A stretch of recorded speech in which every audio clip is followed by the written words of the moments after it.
Hello student, कैसे हैं आप? तो आज हम स्टार्ट करते हैं ये चैप्टर थ्री है आपका pair of linear equations in two variable. तो इसमें जैसे यहाँ पे उन्होंने बोला है कि pair of linear equations in two variable. तो लीनियर इक्वेशंस टू वेरिएबल तो आपने नाइन्थ में भी ये चैप्टर था आपका, वहाँ पे भी किया होगा। तो एक्चुअली में ये इक्वेशन जो होती हैं लीनियर, वो किस टाइप की होती हैं, तो मैं आपको लिख के यहाँ पे बता देता हूँ इसमें कि जैसे आपका a x plus b y plus c equal to zero. तो यहाँ पे अब यहाँ पे इन टू वेरिएबल बोला है, मतलब वेरिएबल यहाँ पे जैसे एक्स एंड वाई आपके होते हैं जिनकी वैल्यू वेरी करती हैं, दैट मीन्स ए वेरिएबल। तो इनको हम वेरिएबल, ये स्टैंडर्ड फॉर्म है आपकी। तो ये a x plus b y equal to zero, zero equal to इसलिए डालते हैं क्योंकि इक्वेशन की आप बात कर रहे हो तो उसमें टू साइड्स होनी चाहिए, left hand side right hand side. तो यहाँ पे कोई नंबर भी हो सकता है, ज़ीरो भी हो सकता है। तो ये इक्वल टू होना चाहिए इक्वेशंस के लिए। एक बात, उसके बाद में फिर हम यहाँ पे दो वेरिएबल होने चाहिए। इन टू वेरिएबल मतलब एक्स एंड वाई। तो यहाँ पे जैसे इन्होंने बोला कि ये टू वेरिएबल्स है, तो एक्स एंड वाई ये आपके वेरिएबल्स हैं। तो और जो ए एंड बी हैं आपके, A and B, A and B are, और ये सी आपका, A B and C are, ये आपके कांस्टेंट होते हैं। कांस्टेंट वो कोई भी कांस्टेंट, कोई भी नंबर हो सकता है आपका। तो यहाँ पे जैसे ए बी सी है, ए बी सी ये कोई भी नंबर्स होंगे आपके, कोई भी कांस्टेंट होंगे। और जो एक्स एंड वाई हैं वो आपके होंगे वेरिएबल्स। और यहाँ पे लीनियर की बात की है, तो यहाँ पे लीनियर क्या होते हैं, लीनियर मतलब कि जो वेरिएबल्स हैं आपके, उनकी जो मैक्सिमम डिग्री है वो आपकी 1 होनी चाहिए। तो लीनियर वर्ड का मतलब होता है यहाँ पे मैक्सिमम जो डिग्री है आपकी पावर, वो आपकी इज़ 1। ये 1 होनी चाहिए, तो दैट मीन्स ये लीनियर। तो ये लीनियर इसको बोलते हैं हम लोग। इसके बाद में आता है क्वाड्रेटिक, जिसमें हमें हाईएस्ट जो मैक्सिमम डिग्री है वो 2 होनी चाहिए। तो यहाँ पे हम लीनियर की बात करें तो जो वेरिएबल्स आपने यहाँ पे यूज़ किए, वेरिएबल आपके यहाँ पे एक्स वाई भी हो सकते हैं, पी क्यू भी हो सकते हैं, एम एन भी हो सकते हैं।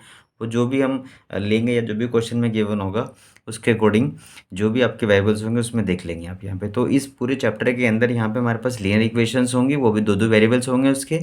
और आप यहाँ पे जैसे मैंने एक ही इक्वेशन लिखी है ये आपकी, तो यहाँ पे होगा पेयर ऑफ लीनियर इक्वेशंस, मतलब आपके पास यहाँ पे जो इक्वेशन होंगी वो दो दो इक्वेशंस होंगी।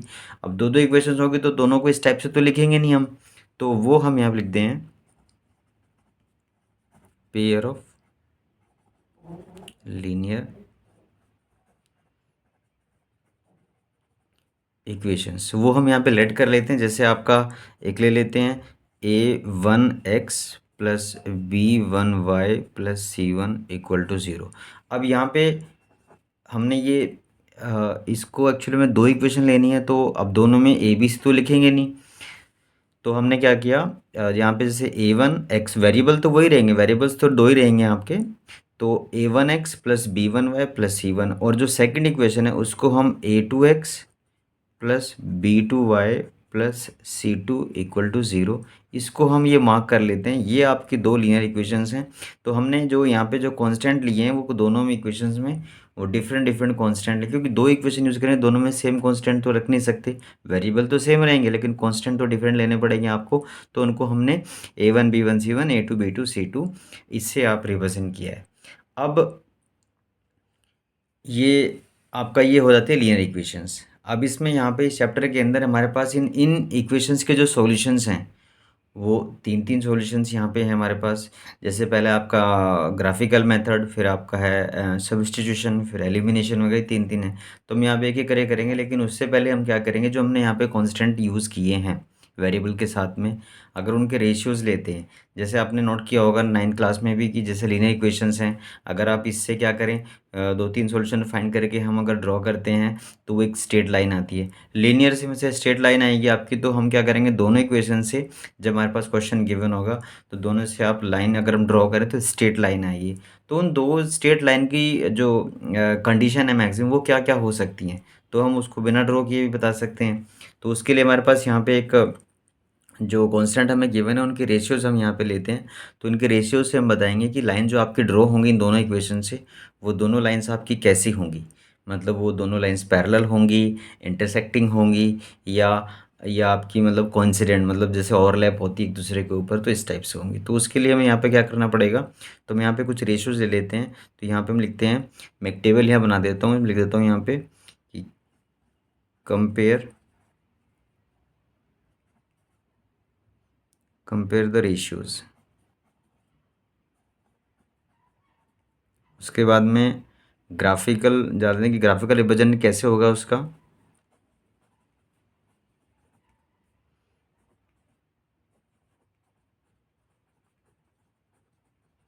और उसके बाद में जो उसकी सॉल्यूशन टाइप होगी वो कैसी होगी। तो यहाँ पे हम सबसे पहले ये ड्रॉ कर देते हैं, ये आपका ये लाइन मैंने ऐसे टेबल में बना रहा हूँ यहाँ पे। तो सबसे पहले ये कंपेयर द रेशियोज लेते हैं, जो आपका इसमें ये दोनों इक्वेशंस हैं, इन दोनों को देख के आप यहाँ पे एक रेशियो जो यहाँ पे हम ना जो कोफिशिएंट्स हैं, एक्स के कोफिशिएंट्स वाई के, और ये आपका लास्ट में जो कांस्टेंट है, तो इनके जो हम ये जो रेशियो लेते हैं, रेशियो कंपेयर द रेशियोज, तो हम पहले लेंगे A1/A2 not equal to B1/B2। तो उसमें आपको C1 C2 नहीं देखना। तो जो x के कोफिशिएंट्स हैं, जो y के कोफिशिएंट्स हैं, उनके जैसे A1 अपॉन रेशियो कैसे निकालते हैं, डिवाइड में करके। जैसे A1 अपॉन में जो भी यहाँ पे x के साथ नंबर है, जो भी यहाँ पे x के साथ नंबर है सेकंड इक्वेशन में, उन दोनों को ऐसे डिवाइड में रखेंगे। ऐसे ही y के साथ जो नंबर्स हैं उनको रखेंगे। तो अगर ये रेशियोज दोनों इक्वल नहीं है, नॉट इक्वल टू दिया है, तो आपका ग्राफिकल रिप्रेजेंटेशन कैसे होगा। मतलब यहाँ पे जो आपकी दो लाइंस जो ड्रॉ करेंगे आप इनसे, वो दोनों कैसी होंगी, तो यहाँ पे होगा आपका इंटरसेक्टिंग लाइंस।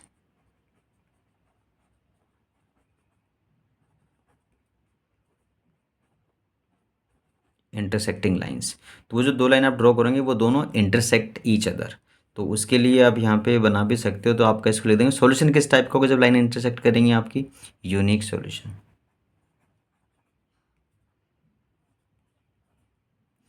तो यूनिक सॉल्यूशन मतलब एक ही सॉल्यूशन होगा। तो लाइन कैसी होंगी इंटरसेक्टिंग, मैं यहाँ पे इधर ड्रॉ करता हूँ यहाँ पे। जैसे कि दो लाइन्स आपकी हैं, एक ये लाइन है, एक ये लाइन है, they are intersect to each other. तो इसको जैसे हम लिखा ना कि इंटरसेक्टिंग लाइंस, तो आप यहाँ पे ऐसे इसको मार्क कर सकते हैं। ये था फर्स्ट। हम सेकंड में क्या लेंगे आप, अगर आपके पास ये तीनों जो रेशियोज हैं, जैसे A1/A2, अब जैसे हम पहले में था नॉट इक्वल टू में आपने लिखा इंटरसेक्टिंग यूनिक सॉल्यूशंस के लिए लिखा।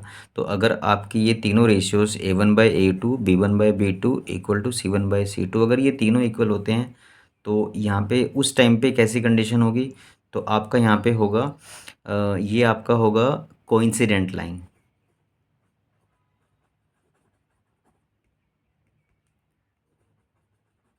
ये कैसी लाइन होती है, ये मैं बता रहा हूँ यहाँ पे। तो होगा, इसको लिखेंगे यहाँ पे इनफाइनाइट मैनी सॉल्यूशन,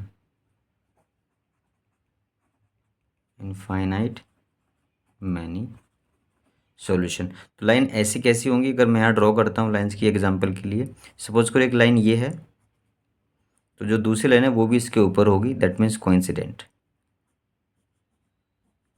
ये तो डार्क कर देते हैं इसको। तो ये आपका होगा इंटरसेक्टिंग लाइन्स, ये एग्जांपल हो जाएगा इसके लिए।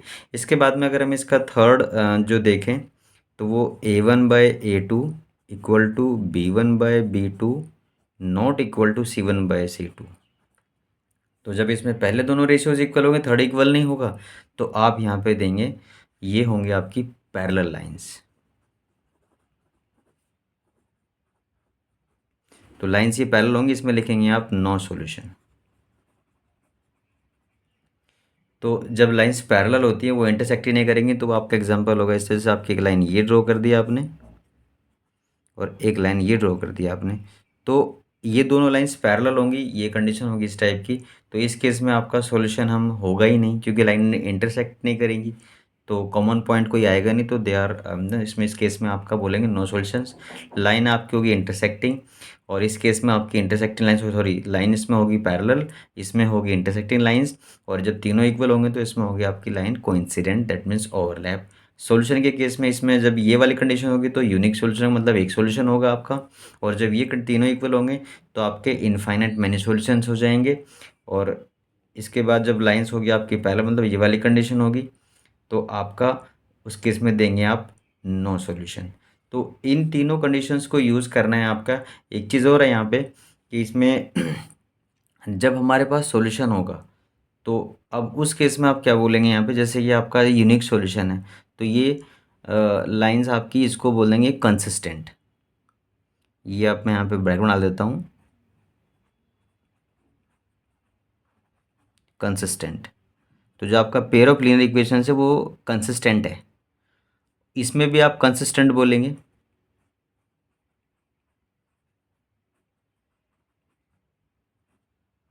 कंसिस्टेंट। लेकिन इस केस में, थर्ड केस में आप बोलेंगे इनकंसिस्टेंट।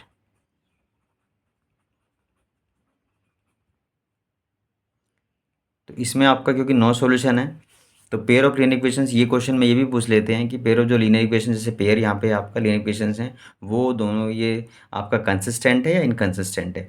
तो आपका इन दोनों केसेस में, इनमें फर्स्ट में और इसमें, इसमें आपका ये दोनों क्योंकि इसमें सॉल्यूशन पॉसिबल है, इसमें वन सॉल्यूशन है, इसमें इनफिनिट सॉल्यूशन, तो दोनों में ही है, इसलिए दोनों को आप बोलेंगे कंसिस्टेंट, और जिसमें सॉल्यूशन नहीं होगा उसको बोलेंगे आप इनकंसिस्टेंट।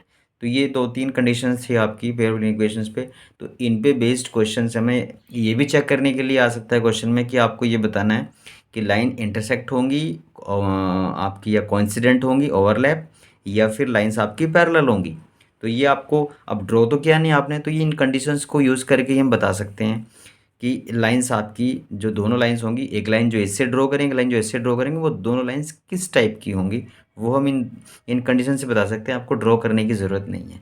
तो कुछ क्वेश्चन ऐसे होंगे जो चेक करने के लिए आएंगे, और इनमें कुछ ऐसा भी होंगे जिनको मैं इन कंडीशंस को यूज़ करके किसी कांस्टेंट की वैल्यू फाइंड करनी होगी। तो वो सारे क्वेश्चंस हम करेंगे, और ये था आपका इसका इंट्रोडक्शन। तो अब हम इसका जो क्वेश्चन है वो स्टार्ट करते हैं नेक्स्ट वीडियो में। तो हम नेक्स्ट वीडियो में मिलते हैं आपसे जल्दी। और तो बच्चों, इसमें मतलब ये आपका जो इंट्रोडक्शन है इसको आप अच्छे से समझ लेंगे, और हम सारे क्वेश्चंस करेंगे, इसके सारे क्वेश्चंस कंप्लीट करेंगे, इनके सॉल्यूशंस। तो आप चैनल को सब्सक्राइब कर लें, लाइक कर लें, और अपने फ्रेंड्स में शेयर भी कर लें। Thank you.